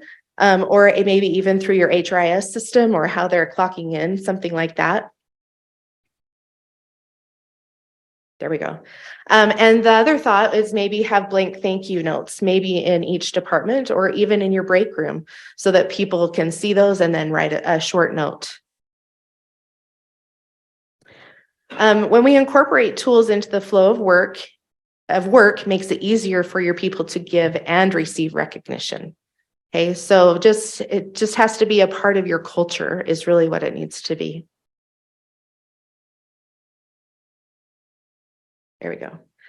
Okay, so we really want to match awards to accomplishments. So we have kind of, I'll go through some different types of awards that we have, but everyday thanks. So this would be when a team member wants to help you out and you want to say thank you to them. And so really what this does is, frequency could be daily or weekly. This is what I get for putting so many animations, right? I have to click through it and wait for the clicker. What this does for the recipient is it increases a personal standing between you and them, right? It gives them feelings of appreciation. It helps them understand that they're on the right track. It increases confidence in their skills and it improves the relationships with others. So, and then you could give it verbally, you could send an e-card or an email or even a handwritten note. I will tell you that I have received a handful of handwritten notes and I love them. I actually pin them up on the bulletin board behind me and I get to see all of the appreciation. And that's really what means a lot to me. Now, we all have different appreciation love languages, if you will. And so, some people might want more like a special gift or just a tap on the shoulder, like, hey, good job, or whatever, high five, right? But so you kind of get to know your people and know what they appreciate and what they really like. But for everyday thanks, that's what we want to do. I did have a coworker that told me that her supervisor would tell her thanks every single day. And I thought, oh, that's really nice. She's like, no, it wasn't nice. It was monotonous. And he would get in my face with his nasty breath and tell me, thank you for all you do. She said, and it just drove me crazy. So know your audience too, right? Okay. You can say thank you every day for what's going on, but keep those personal boundaries. Make sure you have a breath mint. I don't know. So match your awards to your accomplishments when people are giving that extra effort. So when a team member goes above and beyond, this is where we could say, that report with those pretty graphs. I like pretty graphs. And so maybe that's monthly that they're doing that report for you, or maybe that they've done something, similar every month. The impact is it helps to deepen the relationship with this, and it gives them a feeling of appreciation and value, an increased sense of teamwork and camaraderie, and feelings of fitting in and belonging. The suggestion would be to give an e-card or a gift card to help them to feel that appreciation. And it doesn't have to be a lot. I've gone to like Cold Stone before and got $5 gift cards, right? And just said, hey, I love ice cream and thank you so much. Go have ice cream on me. Just something so small and simple that doesn't have to cost a lot of money. And then we have our little victories. And this would be when you want to celebrate accomplishments along the way. What do you think would be a great accomplishment or a great little victory that you would want to be celebrating in your office? Any ideas? Finishing a project, good. Yeah, anything else? Certifications, good, yeah. Great. And so you want to celebrate these accomplishments along the way, and it could happen several times per year. And several is defined there in the graphic, in case you didn't know what that meant. I thought that was a pretty cute graphic. It also reinforces that a difference has been made. Okay, and so you're boosting morale when you recognize these little victories. You're making them feel that their work is getting noticed. It energizes them and encourages them to find new ways to be efficient or innovative. And then you could give that with on-the-spot rewards. Maybe it's a merchandise gift or a gift card, something like that. And then we have our big wins, and we want to celebrate those and reward noticeable results. And so this could be like maybe once a year or a bigger project. It drives innovation and productivity and performance. And it gives them feelings of appreciation, a social scorecard that serves as a lasting reminder of accomplishment. It boosts morale and increases pride in the company. And so you can see with these impacts how it's really impacting that person and how they're going to start moving forward and be a more productive employee. With this, it's recommended to give merchandise awards or symbolic awards. And then we have our highest achievements. I would say on one of these would probably be certifications. In our office, I just had 2 of our ladies receive their SHRM certification, their SHRM-SCP. And we celebrated with balloons and flowers, and people would come in and were like, wow, what's going on? And then we got to tell them, hey, this is a really great accomplishment. They just got their SHRM certification. And we rewarded them also with an increase in their base pay. So for passing that and having that certification. And so with this, it inspires greatness. I had one lady come to me and say, that wasn't as hard as I thought it was going to be. I really think I want to do my SCP and get the senior certified professional. I'm like, great, let's make that your goal. And so that's what she's working on, but it increases the feelings of value. They feel aligned to the highest levels of the company or to the company goals. They have pride in receiving the ultimate symbol of accomplishment. And so we framed those certificates and they're hanging behind them on their desk so that anyone who comes in can see that they are certified in human resources, and it gives them a little bit more clout, I guess, that they know they're talking about, right? So here we go. The symbolic awards, merchandise awards, symbolic. Oh, I didn't take that out. It says symbolic awards again, and significant cash award. And then career celebrations. So this would be when you want to celebrate their life at work. So at Cache County, we celebrate on the 5s. So 5, 10, 15, 20, and on up. And we do what we call the Year of Service luncheon. It used to be that we would just send them a paper certificate that they could put back in their frame that they got at 5 years and hang it at their desk. And that was okay, but I wanted to do something a little bit better, right? And so we invite them on a quarterly basis, those that have hit that milestone, to come with their supervisor to a luncheon. And we recognize them. Their supervisor stands up and gives them tells about them and the great things that they're doing, and maybe even tells a fun story about them. They receive their certificate and then also a cash award that goes with that as well. And we've had some really great feedback by doing that and just taking the time to give them a lunch rather than just send them their certificate through the interoffice mail. So we want to make sure that with these rewards that they're purposeful and meaningful. So I told you that I worked at Lee's Marketplace. Well, in my former life, before HR, I actually was a florist. And Valentine's Day, as you know, it's coming up February 14th, if you forgot. But it is a pretty big floral holiday. And at Lee's Marketplace, they had somewhat of a floral department, but I was going to do it, and I was going to do it good because I came from another retailer that was doing it good. And so I was going to show them what we could do. So I really put my faith and trust in Cache Valley residents and bought a lot of flowers. And if you build it, they will come, right? That's what my mantra was. And they actually came, and the sales for the floral department was more than the meat department that day. And yeah, I had a lot of managers that were like, I can't believe you did that. That's never happened. Wow, wow, wow. I was dead tired. It was like 14 to 16-hour days leading up to that. But it was awesome. And I got called into the CEO's office with the HR director the next day, and I was so nervous. I'm like, are you kidding me? What went wrong? I thought that was good. And I thought I was going to be in trouble. And they started to tell me that they just were disappointed in me, and they couldn't believe that I beat the meat department, and no one had ever done that. Right. And on and on and on. And then they rewarded me with a pedicure. Purposeful and meaningful, right? My feet were so tired I could barely walk. And so that pedicure meant a lot to me. Did it cost the company a lot of money compared to the sales that I just made them? No, but it was purposeful and it was meaningful. Now, same company, Same CEO.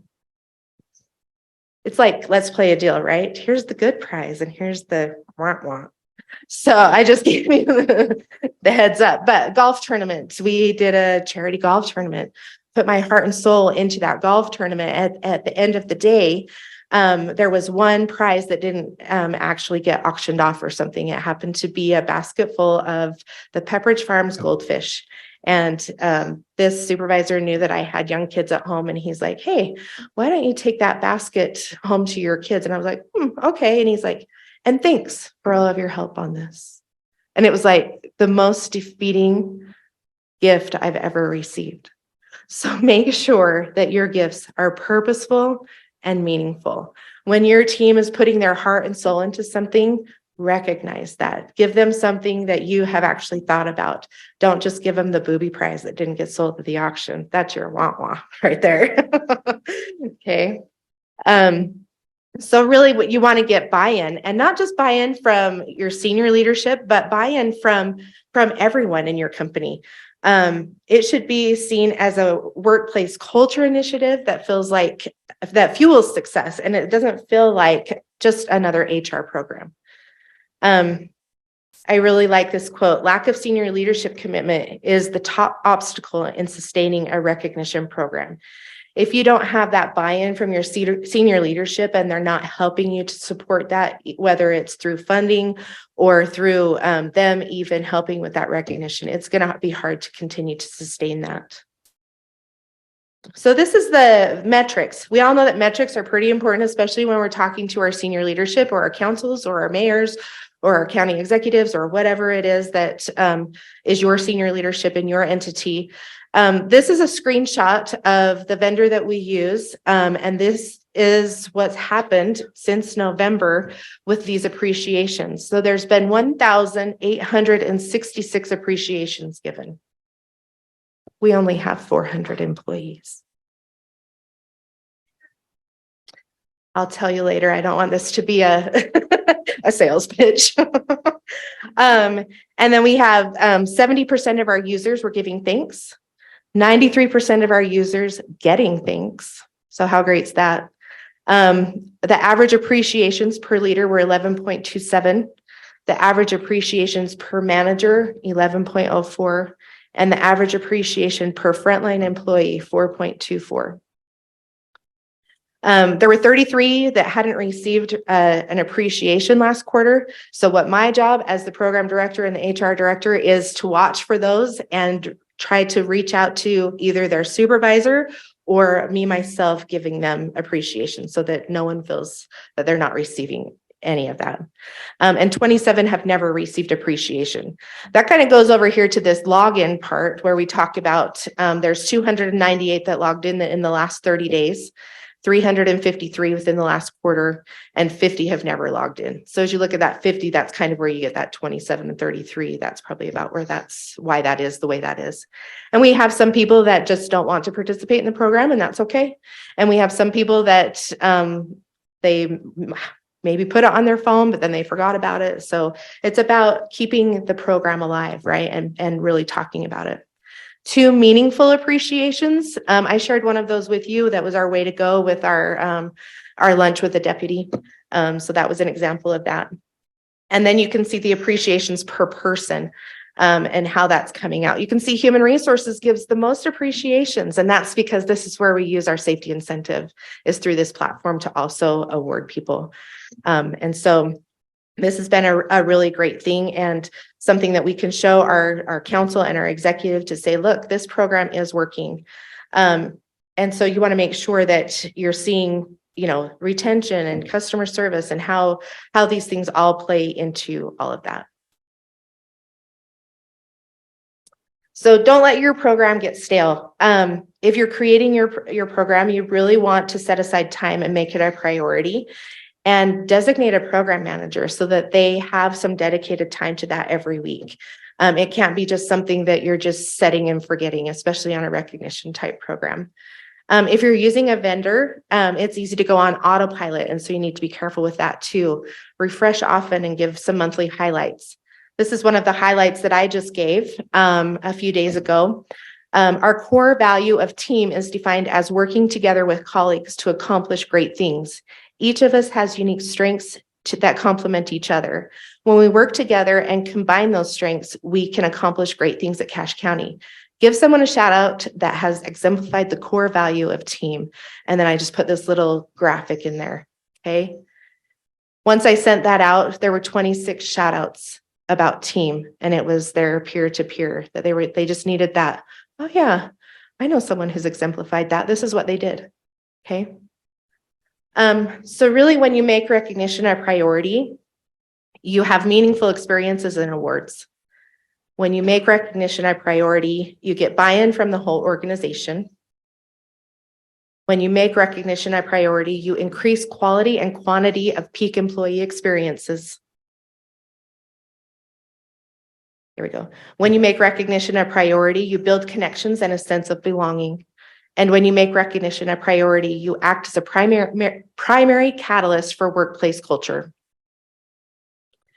So thank you. I hope that you guys have learned something today. If you only took away one thing, then my job is done here. But if you have any questions, I'd be happy to take them. And this is like the scariest part. I just want you to know that. So ask easy questions. Yeah. What my program costs, we're putting in about almost $50,000 a year. So, but that also is incorporating some of our safety incentives and the recognition program. But you could start out with any type of budget that you want, right? So, yeah. Have you been doing offset of cost? No, because we just started in November, so we're still waiting to see where that's at. So, yeah, thank you. Anyone else? Yeah. Are you in charge of the whole budget?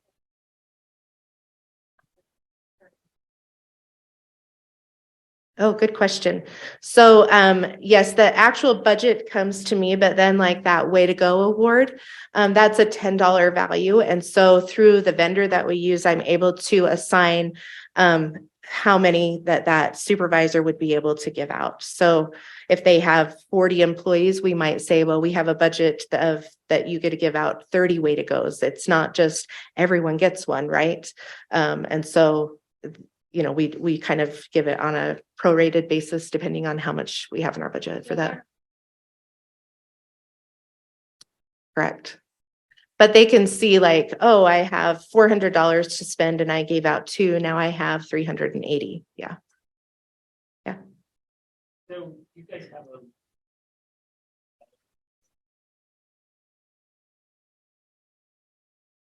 We do take it out of their paycheck, and with the vendor, there's great reports that we can pull. And so our finance department is looped into that, and they can just pull the reports and make sure that that's on their check every pay period.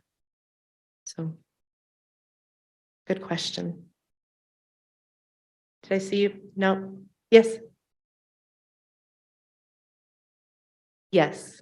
It is not a Wardco. So any other questions? Okay. Yeah.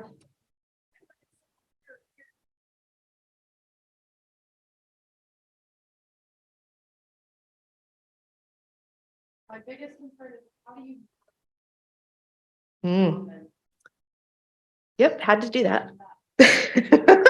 When we first getting started, I will tell you one comment that I had to pull down, and it allows me to pull it down as the administrator.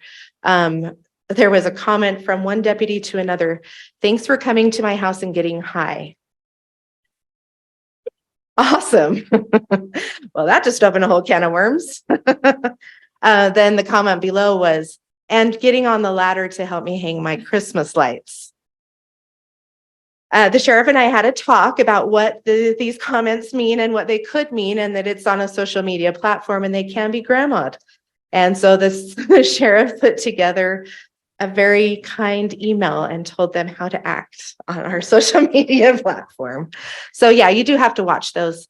And thank goodness I'm able to delete those comments as I see them.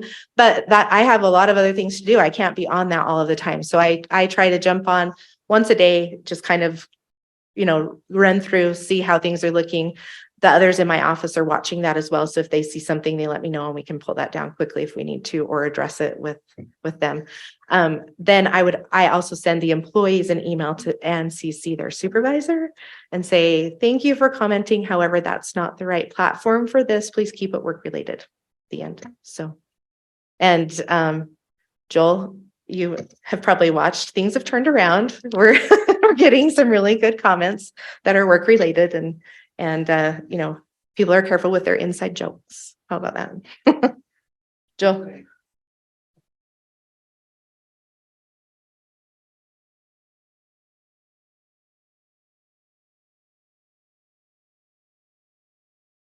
One of the better programs that I've seen, and I have seen more people take to this program than I have a lot of the other ones. So I really think it's a very positive thing. For the years I've been there, I think it's really been good. Thanks, Joel. One more question, right? Do you have, I assume you have a lot of deskless workers, people out in the field. Do you have a lot of engagement with them, and how do you promote that with them? Yeah, we actually do. So the vendor that we use has a mobile app. And so we taught them all how to put the app on their phones. And it's also when they come back into their office or, wherever they're at. But yeah, our deputies can get to it. Our public works department can get to it. And they actually do interact with it. So. Okay. Thank you, guys. Okay, thanks, Amy. And I don't just say that just to say thank you. Just want to make that clear. So our next and our last speaker is our own Jason Watterson. Jason really needs no introduction. I'm sure all y'all know Jason. The only thing that I'm going to mention off his bio, he is an excellent pageant judge. So if you ever need Jason to come and judge a pageant, he's all about that kind of stuff. But we'll turn the time over here to Jason to give us a little presentation on the risk of people. Mike knows me too well. He knows I'm really into those pageants and being a celebrity judge. Steve and I both had to do that one time. It was a great experience. Folks, I know my position here. I stand between you and lunch. And and this is I just wanted to thank you for coming. What a great group of people. We came together and we said we want to get people back in the building. We need to have people together. And we do a lot of online training. We think it's great stuff. But there's something about this interaction and the networking and things that go on here. We so appreciate our presenters today. I had a few thoughts. Like I said, I know my position. It's potentially a half hour. It's potentially 3 minutes. Just in between those two things and the things that we are able to talk about. I wanted to start just briefly. Can you guys participate in a quick survey? Pull out your phone and you're gonna text. Oh, you're already on it. So you're gonna text Jason Waters, WATTERS 331. Oh, let's see, 22333, and then participate in this. We're gonna do this really quickly and see where we're at. How long in HR? How many years have you spent? Isn't that neat? How that changes. And like I said, we're going to do this. We're going to do this quickly. So hopefully everybody's got logged in now. Mike, let's move to the next one. So that's about 50%, 5 to 10 years, and most of the rest a little bit more. Number of staff in your organization. I thought this would be interesting as well. 10 to 30. That's all.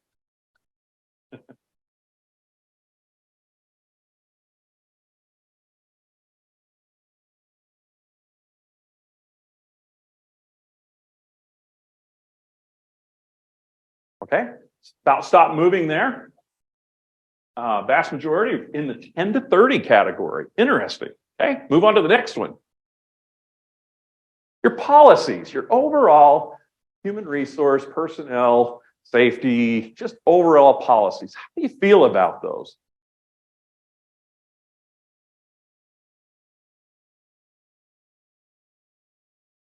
Oh, I like that, rock solid. 19%. I assume that's about where we would be. We need a little work. Okay, Mike. Oh, I was saying Mike. It's actually Curtis that's running. Thank you, Curtis. Which department will have the big one? Where is your giant claim? Where is the nuclear reactor in your organization that is going to cause you a big problem? What? What?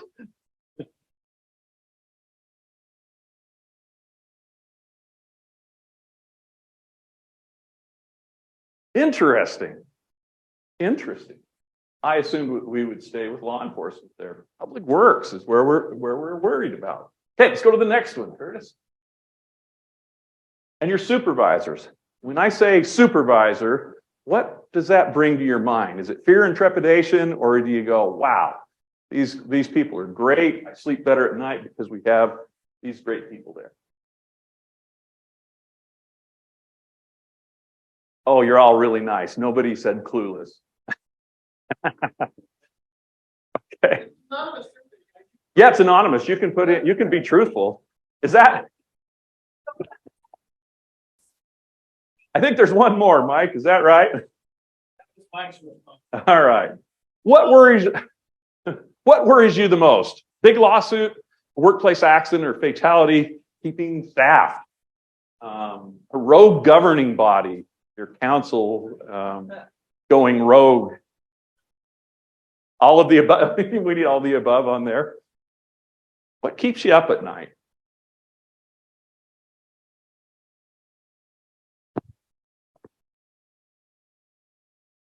Interesting. All right, well, let's wrap that up, Mike. Do you want to switch over to the presentation?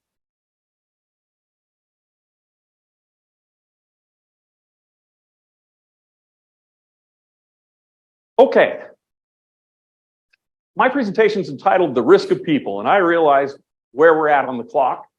I want to talk about some important things. You hear from Mike and myself quite a bit. We do a lot of presentations, webinars, and all of those things. With this group, you are the key people in your organization to make sure this happens. Everybody out there has a part, but you are such a key figure.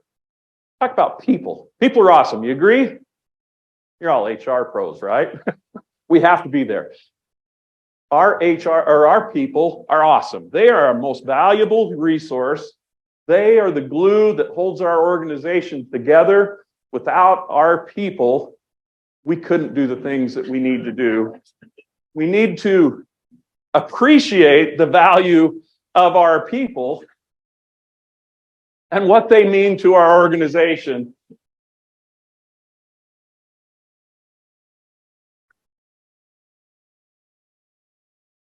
Aren't people awesome?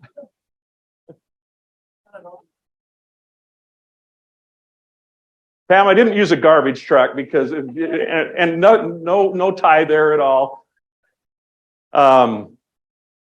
Whoops, sorry. Okay, well, maybe I'll make this work. Why? Good thing I got Mike here. We wanted to talk about, we're about out of time. I want to talk about just a few things. I have a whole bunch of slides there. Like I said, we prepare for whatever may come. There are some things that we see as trends. As we look through our performance, we see that we had a tough time when COVID hit in car crashes. Our auto claims spiked, not just at the trust, in Utah, all around the country. We had a major spike. We went from having plus or minus 5 claims from the median for years, year over year, 397 claims, plus or minus 5, and it didn't change. And we added, we went up 10% in 2020. We added that much again, 10% again in 2021. we had a consistent reduction in our workers' compensation claim year over year until last year, and we had a bump. Not a lot, but it was a bump. And so we have concerns about those things. Now, during that same time, we're adding risk. We're adding cars. We're adding drivers. We're adding workers that will, if we were looking at that as a rate, that's one thing. But we're serious about reducing our overall claims. And you're the key people in this equation at your operation. You don't have to do everything, but we rely on you to help out. And it's not to help the trust, it's to help your organization, and it's to help all of us here. We work together as a group. If you succeed, the trust succeeds, and everybody in here succeeds as well. So how do we handle those things? How do we get better? We need to be knowledgeable about what's going on. Pay attention to those things. We send you out various reports, whether it's a motor vehicle record report that says, this is I saw one yesterday that came in. A driver that had 5 or 6 moving violations. What was it, Mike? 6 in the last 3 years. How many of you take a look at that report each month and sometimes go, what? Say what? And how many of you take action at that point? One of the critical things that I have graphs in here where we talk about the different types of liability claims that we have. You're HR professionals. You're concerned about those employment type claims. How much do we get sued, and how much does it cost if we have a wrongful termination or a harassment claim? And the reality that those graphs give us is that it's not one of our major forms of loss. And what's the reason? Because of you, and because you take appropriate action. You know what a nuclear reactor that can be. And so you take action on that. However, we have many other areas of loss, and that's where we rely on you to take that action. That's where we rely on you to help your supervisors understand what their role is in this whole thing. They need to take action when they see that there's an issue. To look at our facilities. We've seen a trend where we have issues with liability claims, where we failed to look at our facilities. And a given hazard has gone on, not for a day or a month, it's gone on for years. It's been there until somebody is seriously injured. And those are the things that we really plead with you to help us with that. How do we do that? Well, a number of things. Designate a safety officer. That's one of the key things. Have that person quarterback your safety operation. It may be you, it may be somebody else, but have somebody quarterback your safety program, your risk management program, so it works, so it happens, so it keeps progressing. In addition to that, keep the finger on the pulse of what's going on. We send out a lot of information. We intend to send more to help you know where you're going and what you need to do to respond to those things. All right, I know I've gone longer than I should because lunch is there ready. But I would really encourage you as we take lunch today. We're going to go in and get dished up. We have the round table rooms upstairs and downstairs and back in here. I encourage you to sit down with the people here in this room. We think we have the best people in the state of Utah here in this room and in our organizations, our local governments around the state. And there's a lot to learn in this group. So we encourage you to do that networking, talk about those things. You might even pry out of Amy the name of the vendor that she uses. It's a closely held secret.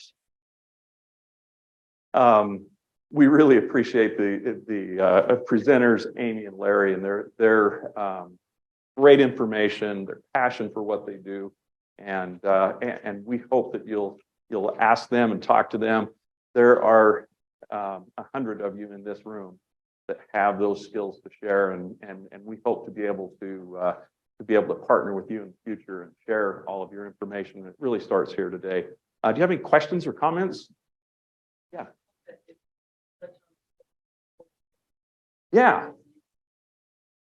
Yeah. Pam brings up a good point. There's a report that goes out, a quarterly report, and it really summarizes performance in various different loss categories. And we had a good talk with your management team the other day about that, about things as simple as how quickly do we report a claim after it happens? When it happens, reporting a claim, time equals money. When we have a claim started, if the employee doesn't report it to the supervisor, well, that's a challenge.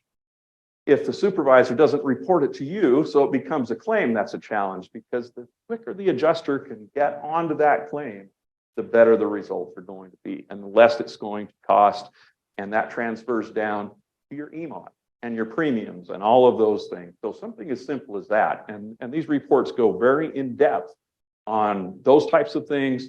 What are the causes of your, what are the real drivers? Where do they come from on all of the different lines? So you can see, wow, we're really having a problem with backing crashes. We need to focus our attention. And you talk to that designated safety officer and say, how do we handle this?